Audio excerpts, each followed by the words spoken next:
Ano nga ba ang buhay ng isang OFW? Ang kwento ko ito ay para sa inyo. Saludo ko sa lahat ng mga OFW saan man sulok dito sa mundo.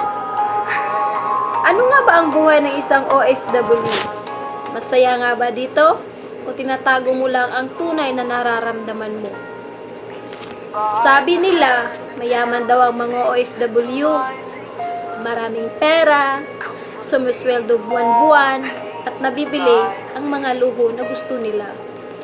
Pero di nila alam kung anong hirap ang pinagdadaanan nila.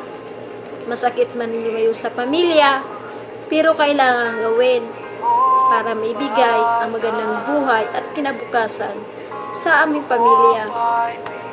Pero kaming nasa abroad, hindi kami mayaman sa pera. Mayaman kami, sipag, tiyaga at pasensya. Hindi lahat sinuswerte, may iba, inaabuso ng mga amo. Pinapakain ang disakto, ang masakla pa, ang iba umuwi, bangkay na. Dito sa abroad, di gaya sa Pinas dito, kumakain ng 3 beses isang araw, nakapagpahinga kung anong gusto mong oras. Pero kami, milagro, 2 beses o 1 beses lang kung kumain. Tinapay, instant noodles, kape, okay na yun. At least, maibsan niya aming gutom. Dahil kailangan naming magtrabaho at kumayod para kumikita at may padala sa pamilya sa Pilipinas. Halos ng sweldo namin, wala namang matira. Dahil mas gugustuhin namin ang magpagpadala sa kanila.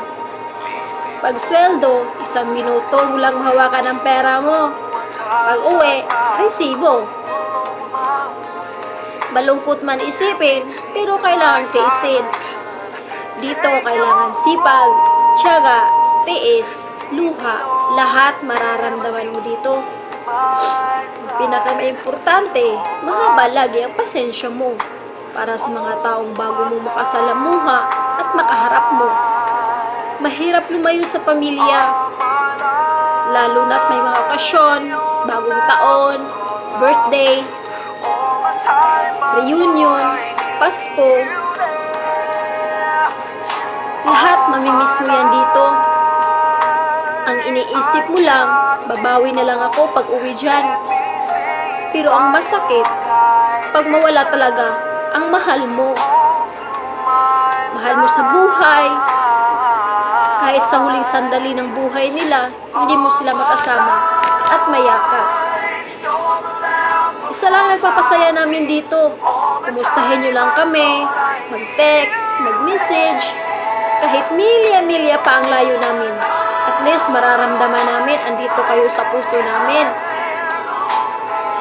Makita nyo man kaming masaya.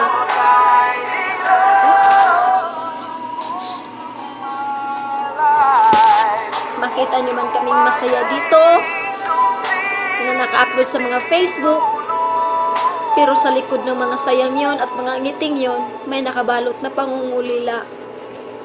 Mahirap ang isang OFW. Dito, hindi mo man maramdaman sa Pilipinas, pero dito, mararamdaman mo lahat. Pagkasakit ka, walang mag-aalaga. Pagod ka, pero kailangan mo kumita, kailangan bumangon at magtrabaho.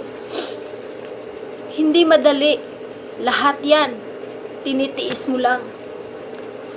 Pero ang pinaka-importante dito, yung tinatawag nilang homesick. Pag yan tumama sa'yo, kahit sino ka pakatapang na tao, hindi mo mamamalayan. Mata mo, tumutulo na pala. Pero ang iba, sinasabi nila, nag-iba na ang mga OFW pagdating sa Pilipinas. Hindi na mamansin, strikta na, hindi nagpapakain, nagpapainom, nagpapatagay. Mga ganyang mga ugali. Hindi binibigyan ng mga pasalubong, pero di nila alam, pinahahalagahan nila ang mga pera sa bawat patak ng pawis nila, luha. Iniipon nila yan, katumbas ng 1 piso sa Pilipinas, katumbas ng milya-milyang pawis dito. Kaya sana naman yung mga nasa Pilipinas, pahalagan nyo ang mga perang pinapadala nila. Dahil hindi mahirap, hindi madali dito. Lahat mararamdaman mo talaga. Dahil pagod, puyat, sakripisyo, luha, pangungulila para sa pamilya mo. Kaya sana itong kwento ko tatagos sa mga puso ninyo. Proud ako sa lahat ng mga OFW saan mang sulok dito sa mundo. Alam ko, tinitiis nyo lang pangulila sa Pilipinas. Kaya sana naman, nasa Pilipinas, kumustahin nyo naman kami. Thank you. Maraming salamat po sa pakikinig sa video ito.